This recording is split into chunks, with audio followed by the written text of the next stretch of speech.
नमस्कार।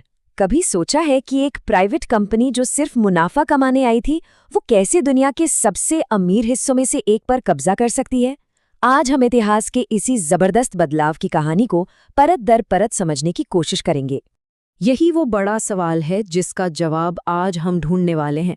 ये सफर हमें वहां ले जाएगा जहां व्यापार और राजनीति के बीच की लाइन पूरी तरह से मिट गई और कैसे एक मामूली सा ट्रेडिंग परमिट एक पूरे उपमहाद्वीप की तकदीर लिखने वाला था। ये कहानी है रणनीति की, बड़ी बड़ी महत्वाकांक्षाओं की और सही मौके का फायदा उठाने की। तो हमारी कहानी की शुरुआत किसी जंग के मैदान से नहीं होती, बल्कि एक बहुत शक्तिशाली साम्राज्य के धीरे धीरे बिखरने से होती है। मुगल साम्राज्य का पतन एक ऐसा वैक्यूम, एक ऐसा शून्य बना रहा था जिसे भरने के लिए हर कोई बेताब था। देखिए, 1707 में जो हुआ वो एक बहुत बड़ा टर्निंग पॉइंट था। आखिरी ताकतवर मुगल सम्राट औरंगजेब की मौत।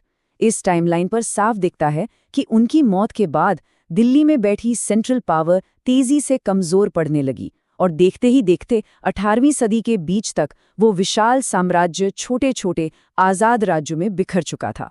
ये बिल्कुल ताश के पत्तों के घर की तरह ढह गया, जिससे पूरे भारत में पावर का एक बहुत बड़ा खालीपन पैदा हो गया। तो जैसे ही दिल्ली में सम्राट का असर कमजोर पड़ा, पूरे भारत में रीजनल ताकतों ने सिर उठाना शुरू कर दिया।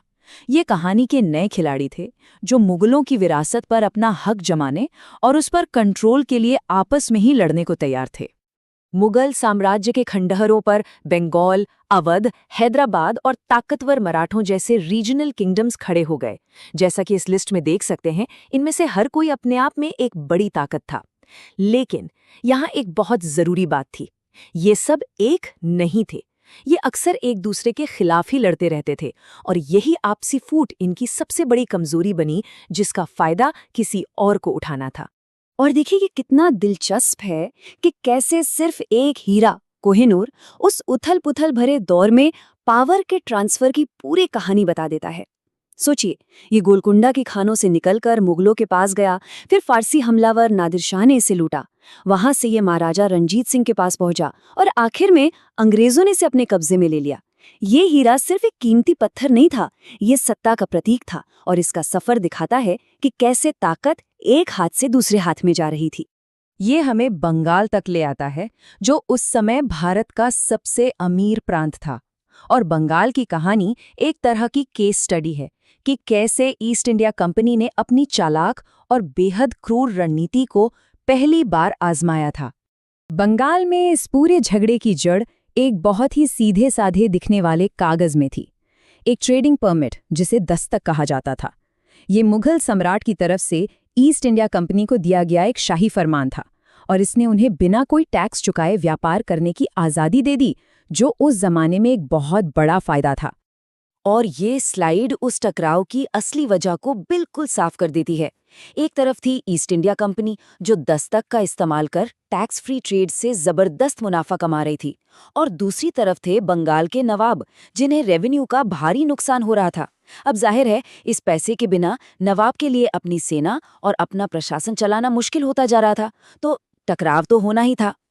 ये तनाव 1757 में प्लासी की लड़ाई में जाकर फटा।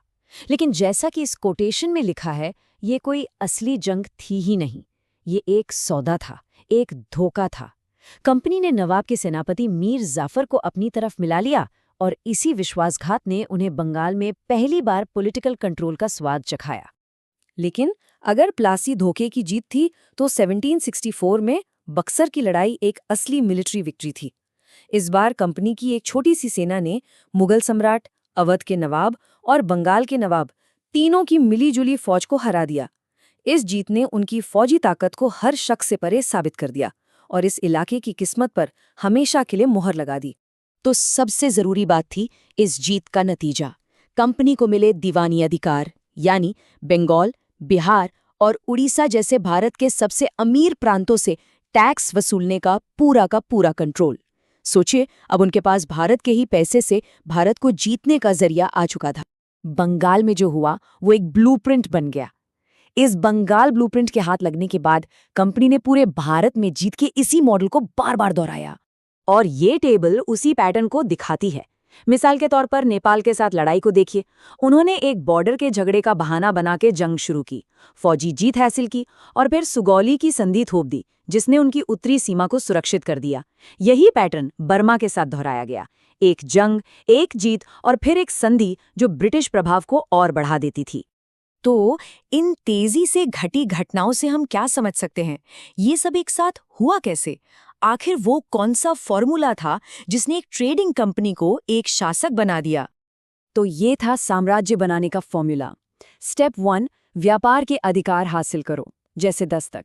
स्टेप 2, लोकल राजाओं की आपसी दुश्मनी का फायदा उठाओ।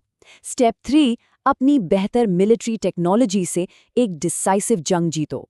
और आखिरी स्टेप 4, एक संधि के जरिए जीती हुई जमीन और वहां के रेवेन्यू दोनों पर कब्जा कर लो। ये एक ऐसा फॉर्मूला था जिसे बार बार इस्तेमाल करके एक कंपनी शासक बन गई। ये सब हमें एक आखिरी सवाल पर लाकर छोड़ता है, क्या ब्रिटिश राज का उदय बस एक ऐतिहासिक हादसा था, या फिर ये उस दौर की रणनीतिक सोच और भारतीय ताकतों की आपसी फूट का एक ऐसा नतीजा था जिसे टाला नहीं जा सकता था?